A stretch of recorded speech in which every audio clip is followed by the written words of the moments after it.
जय भोलेनाथ। ओम नमः शिवाय। श्री शिवाय नमस्तुभ्यम। प्रिय भक्तगणों, श्रावण माह में आने वाली अमावस्या को हरियाली अमावस्या या चितलगी अमावस्या के नाम से जाना जाता है और आज श्रावण माह कृष्ण पक्ष की हरियाली अमावस्या का व्रत है। यह व्रत हरियाली के आगमन के रूप में मनाया जाता है। इस अमावस्या का संबंध प्रकृति, पितृ और भगवान शंकर से है। इस दिन पवित्र नदियों में स्नान करके पूजा पाठ दान धर्म किया जाता है।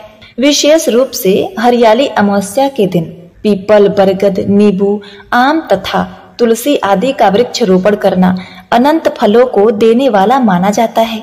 इस हरियाली अमावस्या के दिन माता पार्वती शिव जी की पूजा अर्चना करके और व्रत कथा को सुनने से धन्य धान सुख समृद्धि की प्राप्ति होती है। शिव महापुराण के अनुसार जो कोई व्यक्ति इस दिन एक भी पेड़ लगाता है तो वह जीवन भर समृद्ध बना रहता है और उसे शिव जी और पार्वती जी की असीम कृपा प्राप्त होती है। साथ ही अमावस्या के दिन पितरों की मुक्ति के लिए श्राद्ध, तर्पण, पिंडदान आदि कार्य किए जाते हैं जो वास्तव में कल्याणकारी है। तो आज मैं सुना रही हूँ हरियाली अमावस्या की बड़ी ही दुर्लभ संपूर्ण व्रत कथा, जिसे आप सभी भक्तगण बड़े श्रद्धा तथा प्रसन्न चित्त मन से पूरा सुनिएगा। पौराणिक कथा के अनुसार एक साहूकार अपने बेटे और बहू के साथ रहा करता था। एक दिन साहूकार की बहू ने मिठाई चुराकर खा ली और कहा कि चूहों ने मिठाई खाई है।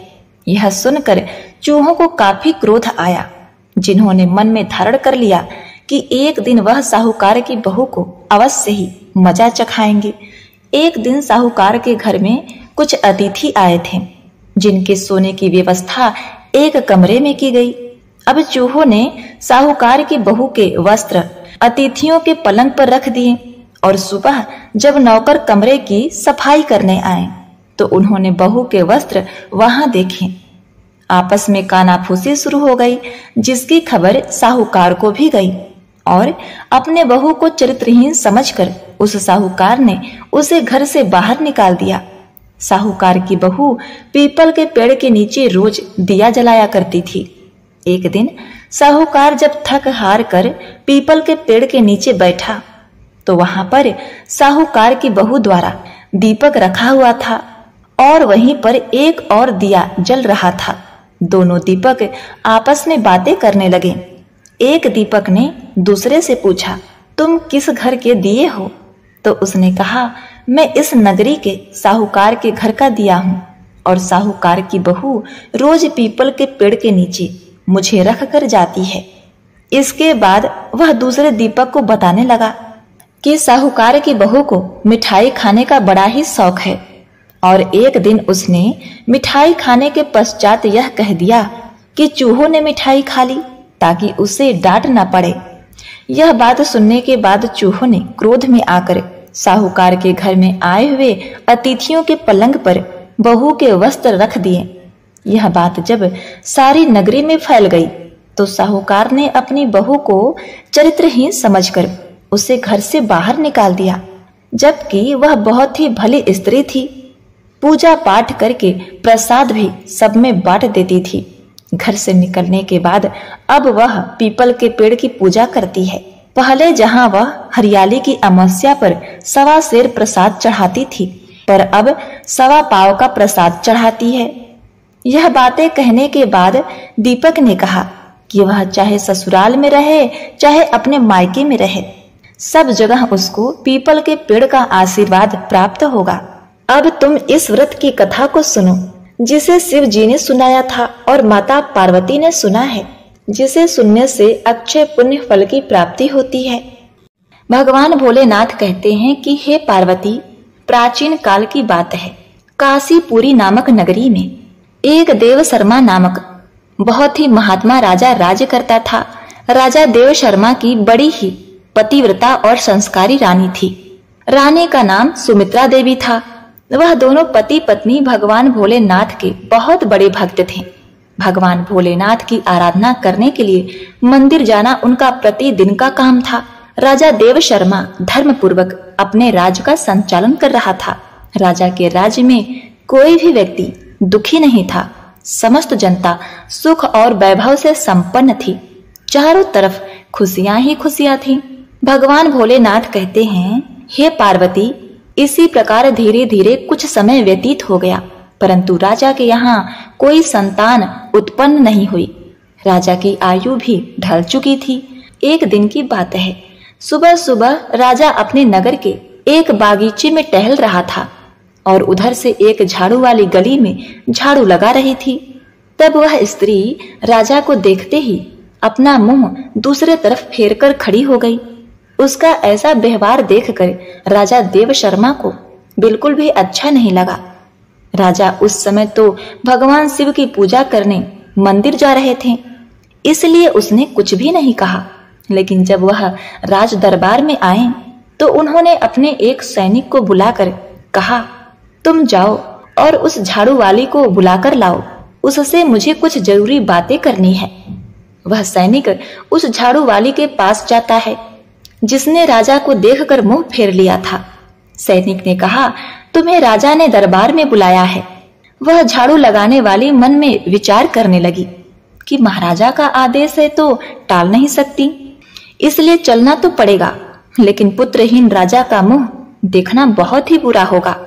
वह झाड़ू लगाने वाली उस सैनिक के साथ राजा के दरबार में चल देती है और कुछ समय बाद महाराजा के दरबार में जाकर उपस्थित होती है और राजा को प्रणाम करती है। महाराजा कहते हैं, हे बहन, आप मुझे एक बात बताओ। आज प्रातः काल जब मैं भगवान शिव के मंदिर जा रहा था तो तुमने मुझे देखकर अपना मुंह क्यों फेर लिया? तब महिला कहती है, हे महाराज, आप भले ही मुझे मृत्यु दंड दे दें, इस पर भी मुझे कोई ऐतराज नहीं होगा, परंतु मैं सत्य ही बोलूंगी। महाराज, आपके यहाँ तो परम विद्वान और श्रेष्ठ महर्षि राजपुरोहित सब विराजमान हैं। अगर मैं गलत बोलूं तो आप इनसे ही पूछ लीजिएगा। सुबह सुबह आपका कोई भी मुंह देख लेता है तो उसका पूरा दिन खराब हो जाता है, क्योंकि आप संतानहीन हैं। इसलिए मैं आपको देख करके अपना मुंह फेर लेती थी। राजा देव शर्मा इस बात को सुनकर बड़े ही अचंभित हो गए। मन में विचार करने लगे कि यह स्त्री तो बिल्कुल भी ठीक कह रही है। यदि किसी राज्य का राजा पुत्रहीन है तो वास्तव में यह अच्छा नहीं है। आगे भगवान भोलेनाथ कहते हैं, हे देवी पार्वती, राजा ने उस झाड़ू लगाने वाली को उसके घर भेज दिया और मन में विचार करने लगे कि अब तो मुझे भगवान शिव के यहाँ जाकर एक पुत्र प्राप्ति का यज्ञ करना चाहिए। ऐसा विचार करके राजा अपने महल में आए और अपनी रानी से कहने लगे, हे रानी, हमारे नगर के लोग हमारा मुंह भी देखना पसंद नहीं करते, क्योंकि हम संतानहीन हैं, हमारी कोई संतान नहीं है। चलिए भगवान शिव के दरबार में चलते हैं और भगवान भोलेनाथ से आराधना करेंगे, वह हमें एक पुत्र प्रदान करेंगे। भगवान भोलेनाथ कहते हैं, हे देवी, यही विचार करके देव शर्मा और रानी दोनों भगवान शिव के मंदिर में जाते हैं। वहां जाकर उन्होंने पुत्र प्राप्ति के लिए पुत्रेष्टि यज्ञ कराया। अब राजा रानी के पुत्र प्राप्ति यज्ञ पर भी उन्हें संतान उत्पन्न नहीं हुआ। राजा का पुत्र प्राप्ति यज्ञ भी निष्फल हो गया। इधर जो यज्ञ कराने वाला पंडित था, वह भी यह जानकर बड़ा ही चिंतित हुआ कि आज तक मैंने जितने भी यज्ञ करवाए हैं, कोई भी यज्ञ निष्फल नहीं हुआ है। लगता है राजा का भाग्य ही खोटा है। राजा के भाग्य में भगवान ने कोई संतान ही नहीं लिखी है। पुत्रेष्टि यज्ञ करने के बाद भी वह निष्फल हो गया। भगवान भोलेनाथ कहते हैं, हे देवी, राजा देव शर्मा भी बड़ा धैर्यवान था। इस बात से राजा बिल्कुल भी विचलित नहीं हुआ तथा वह फिर से भगवान शिव की आराधना करने का निश्चय करता है तथा वह अपने मंत्री से कहता है कि हे महामंत्री, आप मेरी अनुपस्थिति में राज्य का संचालन करो, मैं भगवान शिव की आराधना करूंगा। ऐसा निश्चय कर राजा भगवान के शिव मंदिर में बैठकर उनकी तपस्या करने लगा और इस तरह से धीरे धीरे तपस्या करते हुए राजा को 1 वर्ष बीत जाते हैं। इधर भगवान शिव भी सोचने लगे कि मुझे अब इस भक्त के पास जाना चाहिए कुछ समय बाद भगवान शिव नंदी पर विराजमान होकर उस राजा के सामने प्रकट होते हैं और कहने लगते हैं, हे राजन, मैं तुमसे अति प्रसन्न हूं, वरदान मांगो, तुम मुझसे क्या वरदान चाहते हो? राजा ने कहा, हे प्रभु, आप तो अंतर्यामी हैं, सबके मन की बातें जानते हैं। जैसे हंस के बिना सागर सूना है, कोयल के बिना जैसे बाग सूनी है, उसी प्रकार पुत्र के बिना मेरा समस्त कुल सूना है। राजा की बात सुनकर भगवान शिव बोले, हे राजन, तुम्हारे भाग्य में 7 जन्मों तक कोई संतान नहीं है, परंतु तुमने मेरी आराधना बड़े ही निष्ठा भाव से की है, इसीलिए मैं तुम पर प्रसन्न हूँ। इसीलिए मैं तुम्हें एक पुत्र प्राप्ति का वरदान देता हूँ, लेकिन ध्यान रखना, उस पुत्र की आयु मात्र 21 वर्ष होगी। 21 वर्ष तक वह तुम्हें पुत्र का सुख देकर पुनः अपने स्थान को लौट जाएगा। राजा ने सोचा, चलो 21 वर्ष ही सही, कम से कम संतानहीन होने का कलंक तो मिट जाएगा। राजा ने कहा, हे प्रभु, आपकी जो इच्छा हो, मुझे पुत्र प्रदान कर दीजिए। प्रिय भक्तगणों, उसी समय भगवान भोलेनाथ ने अपने एक गढ़ को बुलाया और उससे कहा, हे गढ़, तुम जाओ और 21 वर्ष के लिए इस राजा के पुत्र के रूप में जन्म ले लो। अब राजा मंदिर में से भगवान भोलेनाथ का वरदान लेने के बाद वापस अपने महल को लौट जाता है और यह सूचना अपने राज पुरोहित और महारानी को सुनाता है। इसी प्रकार अब धीरे धीरे समय व्यतीत हुआ और भगवान भोलेनाथ के वरदान के अनुसार रानी गर्भवती होती है। यह देखकर राजा के घर में खुशियों की लहर दौड़ जाती है। राजा बहुत ही प्रसन्न होता है। समय के अनुसार भगवान भोलेनाथ के उस महान गढ़ ने राजा के पुत्र के रूप में जन्म लिया। यह देखकर राजा और रानी बड़े ही प्रसन्न हुए। संपूर्ण काशी नगरी में उत्सव मनाया गया। राजा के यहाँ पुत्र का जन्म हुआ है। संपूर्ण नगर में खुशियां मनाई गई। ब्राह्मण ने उस पुत्र का नाम रुद्र सिंह रखा। अब धीरे धीरे रुद्र सिंह बड़ा होने लगा। राजकुमार रुद्र सिंह अपने पिता की तरह बड़े ही धर्मात्मा और ईश्वर भक्त थे। राजा का पुत्र बड़ी तेजी से बड़ा होने लगा। धीरे धीरे समय व्यतीत होता चला गया। इस बात से राजा को बहुत ही प्रसन्नता होती थी, क्योंकि उसके घर में एक पुत्र जो आ गया था। पुत्र के लाड दुलार में, पालन पोषण में राजा यह बात भूल जाता है कि इस पुत्र की आयु मात्र 21 वर्ष है। जब उस पुत्र की आयु 16 वर्ष की होती है तो उन्हीं दिनों की बात है। वहीं एक दूसरे नगर में एक धर्मात्मा राजा थे। उनकी पुत्री का नाम जानकी था। जानकी रूप में इंद्र के अप्सराओं की तरह बहुत ही सुंदर थी। वह एक परम सुंदरी कन्या थी। वह कन्या भी बड़ा दान धर्म किया करती थी। बचपन से ही उसे अपने माता पिता द्वारा धर्म कर्म करने के संस्कार मिले थे। अब उसी राजकुमारी जानकी के साथ राजकुमार रुद्र का विवाह किया जाता है। राजकुमारी जानकी बहुत ही पतिव्रता स्त्री थी। उसका एक नियम यह भी था कि वह भोजन तब तक नहीं करती थी जब तक कि वह भूखे प्राणी को भोजन नहीं करा देती। अब धीरे धीरे समय व्यतीत होता गया। भगवान भोलेनाथ कहते हैं, हे पार्वती, इधर राजा देव शर्मा को लगने लगा कि उसके पुत्र की मृत्यु का दिन नजदीक आ रहा है। उसकी 21 वर्ष की आयु पूरी होने वाली है कि उसके पुत्र की आयु मात्र 21 वर्ष होगी। राजा ने यह बात किसी को नहीं बतलाई। अब धीरे धीरे राजा की चिंता बढ़ती जा रही थी। जैसे जैसे राजकुमार की उम्र बढ़ रही थी, वैसे वैसे राजा की चिंता बढ़ रही थी। धीरे धीरे जब राजकुमार की आयु में मात्र 5 दिन शेष रह गए तो राजा सोचने लगा कि अब मैं क्या करूं?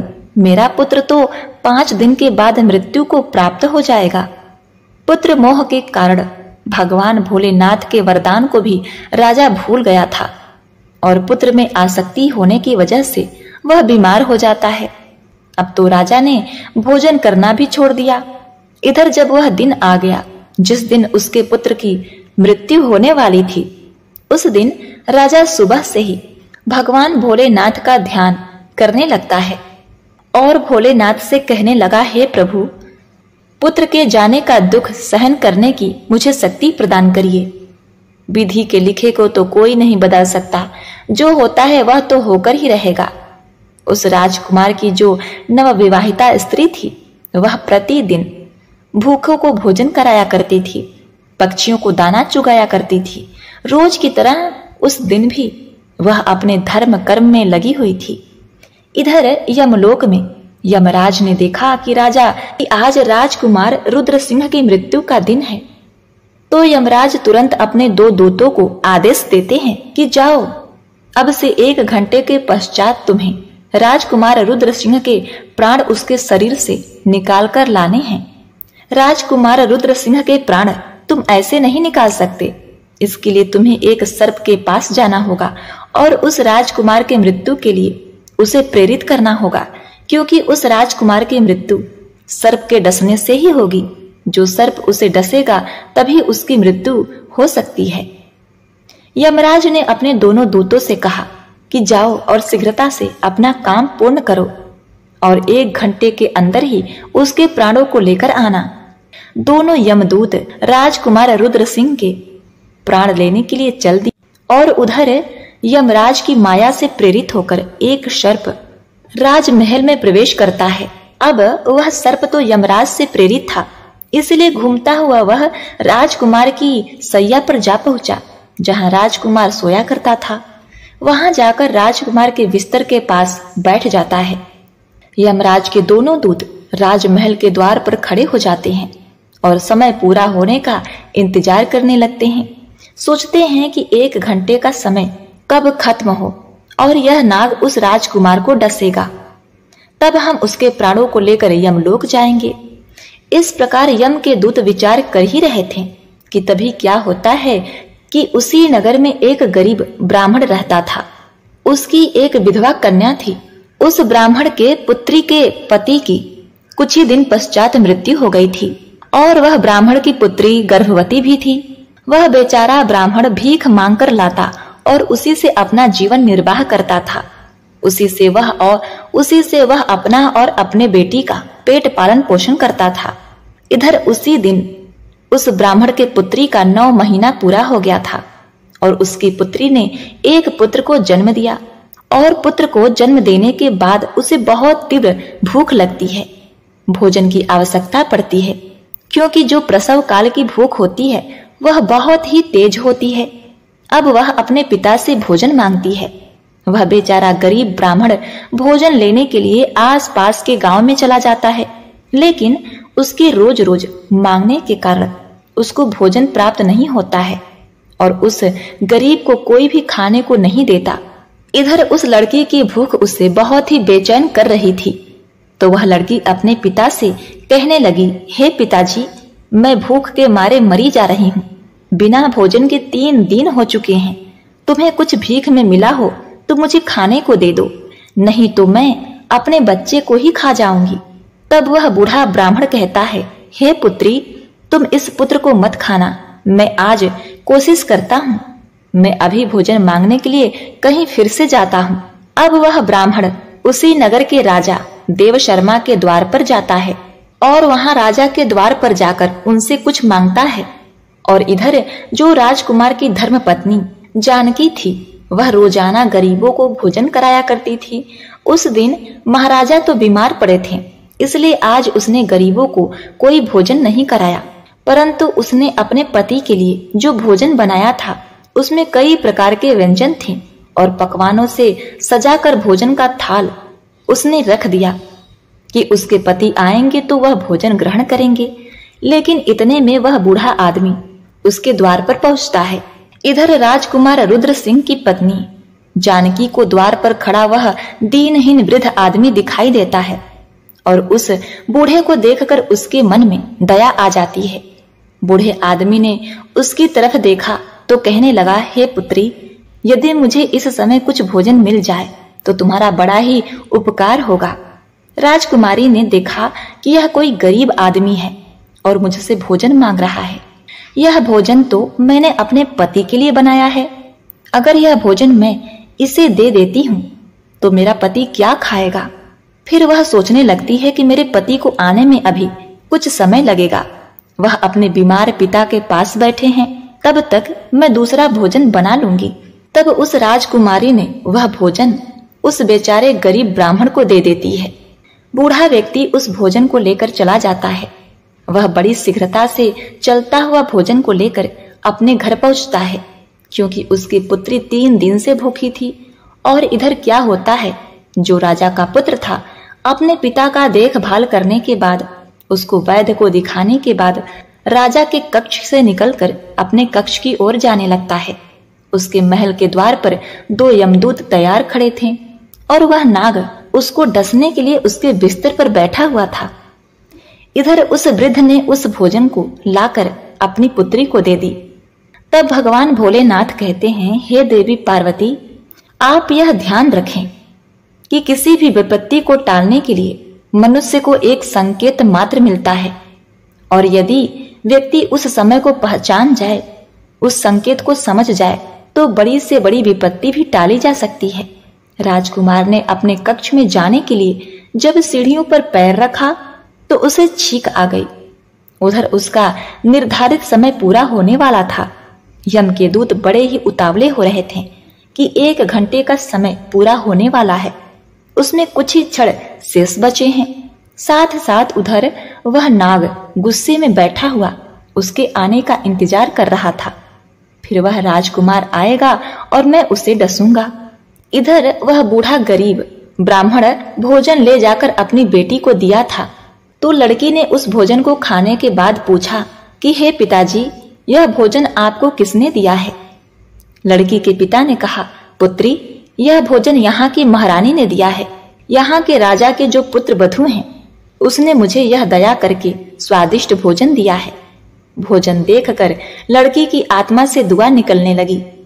वह भगवान से प्रार्थना करने लगी और कहने लगी, हे भगवान, जिसने भी यह भोजन दिया है उसका सुहाग अखंड और अमर हो जाए और वह सदैव सौभाग्यवती बनी रहे। जैसे ही वह उस भोजन का निवाला अपने मुंह के अंदर ले जाती है, उसी समय उसकी आत्मा से आशीर्वाद निकलता है कि उसका पति अमर हो जाए। आगे भगवान भोलेनाथ कहते हैं कि सच्ची आत्मा से निकला हुआ आशीर्वाद जरूर फलित होता है। अब इधर लड़की का आशीर्वाद भगवान के पास जाता है, अर्थात देवों के देव महादेव के पास पहुंचता है। तो भगवान भोलेनाथ का सिंहासन हिल गया कि यह क्या हुआ, मेरा सिंहासन क्यों हिल रहा है। भगवान शिव जी मन में विचार करने लगे कि संसार में ऐसा क्या घटित होने वाला है। तो उन्होंने तुरंत नारद जी को बुलाया और नारद से कहा कि हे नारद मुनि, देख कर आइए कि तीनों लोकों में क्या घटित होने वाला है। नारद ने जब देखा तो समझ गए। उन्होंने जाकर के भगवान शिव जी से कहा, हे प्रभु, एक बड़ी ही विचित्र घटना घट रही है। राजा देव शर्मा के पुत्र की मृत्यु का समय आ गया है। यमदूत दरवाजे पर खड़े हैं। नाग उसके बिस्तर में फन फैलाए बैठा है। राजकुमार सीढ़ियों पर चढ़कर कमरे की तरफ ऊपर जा रहा है। जैसे ही वह अपने बिस्तर पर जाकर बैठेगा, नाग उसे डस लेगा और उधर वहीं उसी नगर के गरीब बूढ़े ब्राह्मण की पुत्री है जो राजकुमारी को आशीर्वाद दे रही है। उसकी आत्मा से आशीर्वाद निकल रहा है कि उसका सुहाग अमर हो जाए। हे भगवान, यह कैसा विचित्र संयोग है। एक तरफ मौत लेने को खड़ी है, दूसरी तरफ आशीर्वाद उसकी लंबी उम्र की प्रार्थना कर रही है। अब तो दान की शक्ति और मौत में टक्कर हो गई। नारद जी बोले, हे प्रभु, इसमें क्या होगा? भगवान भोलेनाथ ने कहा, विधाता ने जो निश्चय कर दिया है वही होगा। देखते रहिए, सब अच्छा ही होगा। उसके बाद भगवान भोलेनाथ वहां से अंतर ध्यान हो जाते हैं। इधर वह राजकुमार सीढ़ियों पर चढ़कर अपने पलंग की तरफ बढ़ रहा था। यमराज के दूत तैयार खड़े हुए उसे देख रहे हैं कि अब हमारा काम बन गया। परंतु देखिए होनी का सहयोग। राजकुमार अपने बिस्तर पर जाकर बैठता है। उधर दान की शक्ति मौत के बीच आकर खड़ी हो गई, जिसके कारण नाग मूर्छित हो गया। हे देवी पार्वती, यह सब आशीर्वाद का प्रभाव था जो उस भूखी लड़की ने दिया था। भगवान भोलेनाथ कहते हैं, हे देवी पार्वती, जब श्राप लग जाता है तो आशीर्वाद भी लगता है। राजकुमार और नाग के बीच में आशीर्वाद आकर खड़ा हो गया। राजकुमारी का दान मृत्यु को आगे बढ़ने नहीं दे रहा था। यम के दूत उस दान की शक्ति से कहने लगे कि तुम यहाँ से लौट जाओ, हमें हमारा काम करने दो, हम इसको लेने के लिए आए हैं, इसके प्राण लेकर ही जाएंगे। तो हरियाली अमावस्या के दान की शक्ति और उस लड़की का आशीर्वाद कहने लगा, ऐसा कभी नहीं होगा कि हमारे होते कि तुम इसके प्राणों का हरण कर सको। अब दोनों में बहस आरंभ हो जाती है। बहस आरंभ हुई तो उसमें युद्ध भी शुरू हो गया और दान की शक्ति ने उस यम के दूतों को आगे बढ़ने से रोक दिया। यम के दूत आगे नहीं बढ़ पाए और यम के दूत वापस हार कर यमलोक को चले गए। दूतों ने जा करके यमराज से कहा, हे महाराज, यह कैसी विडंबना है। यमराज ने कहा, तुम लोग खाली हाथ कैसे आ गए? तुम्हें तो राजकुमार रुद्र सिंह के प्राण को लेने के लिए भेजा था। तभी यमराज के दूत कहते हैं, हे स्वामी, उसके प्राणों को लाने में दो बड़ी बाधाएं बीच में खड़ी हैं, उसके आगे हमारा कोई जोर नहीं चल पाया। यमराज ने कहा, ऐसी कौन सी बाधाएं हैं जो मृत्यु के मार्ग में रोड़ा बन रही हैं? दोनों यमदूतों ने बताया, हे स्वामी, एक तो दान की शक्ति है, दूसरी आशीर्वाद की शक्ति। इतनी बात सुनकर यमराज बोले, हे दूतों, लगता है प्राण लाते लाते तुम दोनों बूढ़े हो गए हो।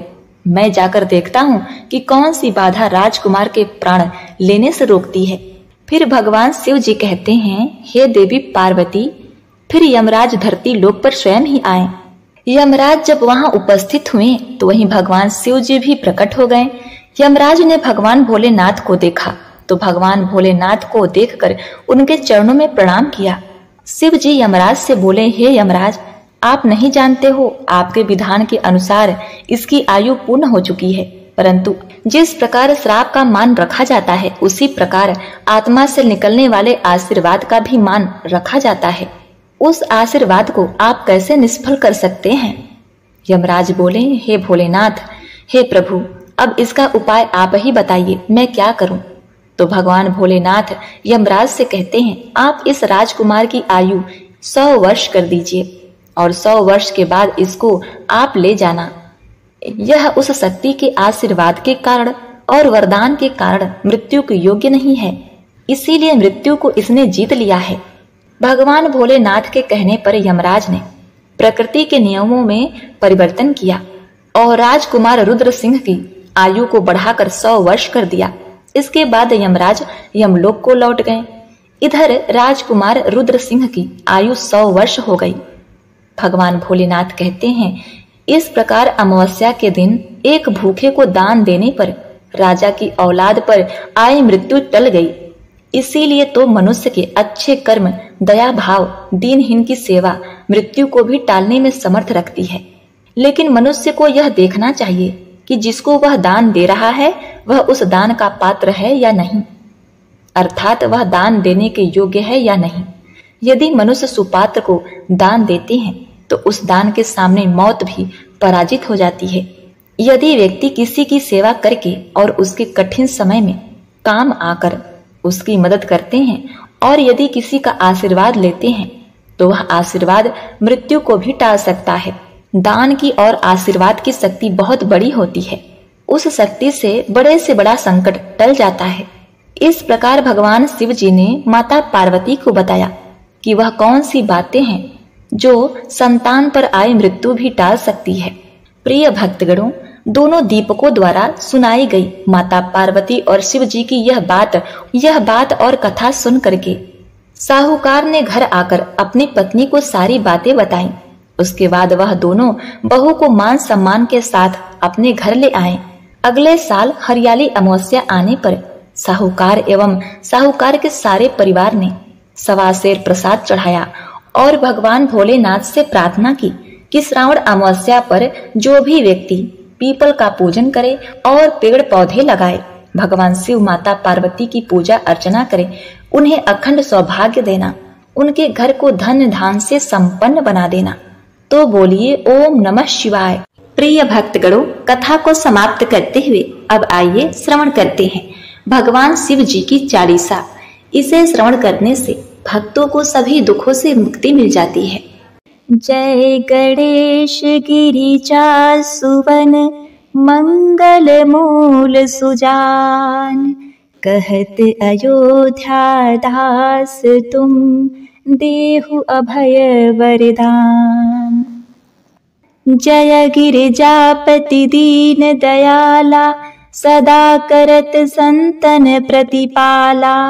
भाल चंद्रमा सोहत नीके कानन कुंडल नाग फनीके। अंग गौर सिर गंग बहाए मुंड माल तन छार लगाए। वस्त्र खाल बाघंबर सोहे छवि को देख नाग मन मोहे। मैना मातु की हवे दुलारी बाघ अंग सोहत छवि न्यारी। कर त्रिशूल सोहत छवि भारी करत सदा शत्रुन क्षयकारी।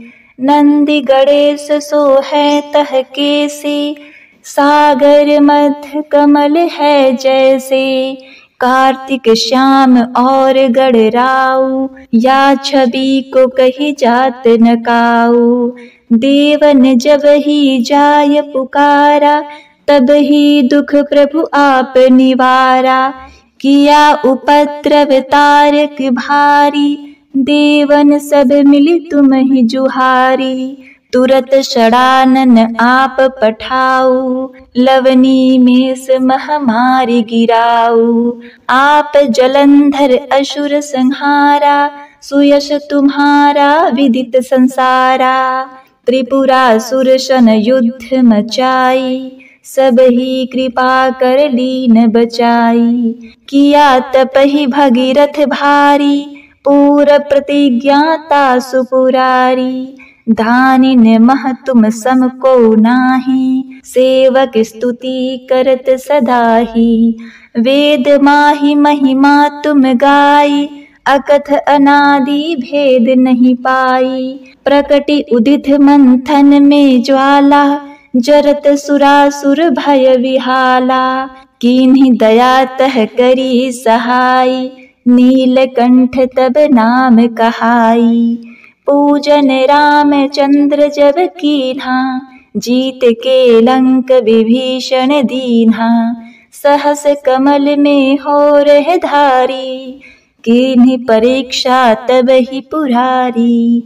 एक कमल प्रभु रखऊ जोई कमल नयन पूजन चह सोई। कठिन भक्ति देखी प्रभु शंकर भये प्रसन्न दिए इक्षित वर। जय जय जय अनंत अविनाशी करत कृपा सबके घटवासी। दुष्ट सकल नित मोहि सतावे भ्रमत रहो मोहि चित्त न आवे। त्राहि त्राहि में नाथ पुकारो एहि अवसर मोहि आन उबारो। लय त्रिशूल शत्रुन को मारो संकट ते मोहि आन उबारो। मात पिता भ्राता सब होई संकट में पूछत नहीं कोई। स्वामी एक है आस तुम्हारी आय हरहूँ मम संकट भारी। धन निर्धन को देत सदाही जो कोई जाचे सो फल पाही। स्तुति के ही विधि करे तुम्हारी क्षमहु नाथ अब चूक हमारी। शंकर हो संकट के नाशक मंगल कारण विघ्न विनाशन। योगी यति मुनि ध्यान लगावे शारद नारद शीस नवावे। नमो नमो जय नमः शिवाय सुर ब्रह्मादिक पार न पाय। जो यह पाठ करे मन लाई तापर होत है शंभु सहाई। ऋणिया जो कोई हो अधिकारी पाठ करे सो पावन हारी। पुत्र हो न कर इच्छा जोई निश्चय शिव प्रसाद तेहि होई। पंडित त्रयोदशी को लावे ध्यान पूर्वक होम करावे। त्रयोदशी व्रत करे हमेशा ताके तन नहीं रहे कलेशा। धूप दीप नैवेद्य चढ़ावे, शंकर सम्मुख पाठ सुनावे। जन्म जन्म के पाप नसावे, अंत धाम शिवपुर में पावे। कहे अयोध्या दास तुम्हारी, जानि सकल दुख हरहु हमारी। नित नेम उठी प्रातः ही, पाठ करो चालीसा। तुम मेरी मनोकामना पूर्ण करो जगदीश। मगशिर छठी हेमंत ऋतु, संवत 64 जान। स्तुति चालीसा शिव ही, पूर्ण कीजय कल्याण। ओम नमः शिवाय। प्रिय भक्तों, आइए अब श्रवण करते हैं भगवान शिव जी की आरती। जय शिव ओंकारा, ओम जय शिव ओंकारा। ब्रह्मा विष्णु सदा शिव, अर्धांगी धारा। ओम जय शिव ओंकारा, एकानन चतुरानन पंचानन राजे। हंसानन गरुड़ासन, वृषवाहन साजे। ओम जय शिव ओंकारा। दो भुज चार चतुर्भुज, 10 भुज अति सोहे। त्रिगुण रूप निरखता, त्रिभुवन जन मोहे। ओम जय शिव ओंकारा। यक्ष माला वन माला, मुंड माला धारी। चंदन मृग मद सोहे, भाले शिष राशि। ओम जय शिव ओंकारा। श्वेतांबर पीतांबर, बाघंबर अंगे।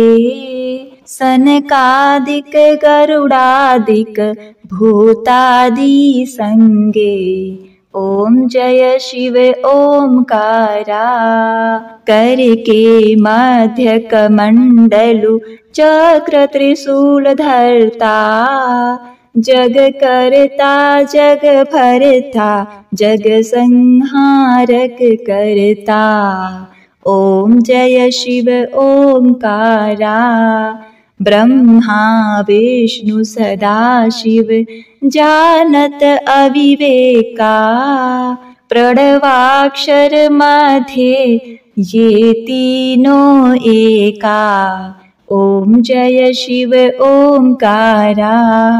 काशी में विश्वनाथ विराजत, नंदी ब्रह्मचारी। नित उठी भोग लगावत, महिमा अति भारी। ओम जय शिव ओंकारा। त्रिगुण शिव जी की आरती, जो कोई नर गावे।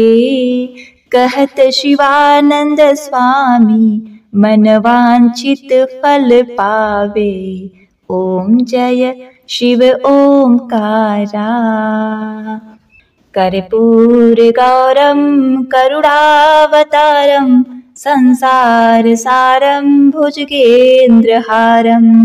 सदा वसंतं हृदयारविंदे, भवं भवानी सहितं नमामि। प्रेम से बोलिए नमः पार्वती पते, हर हर महादेव। ओम नमः शिवाय। प्रिय भक्तों, भगवान शिव जी की चालीसा और आरती यहीं पर संपूर्ण हुई। यदि आपको हमारी वीडियो अच्छी लगी है तो आप चैनल को सब्सक्राइब करके वीडियो को लाइक शेयर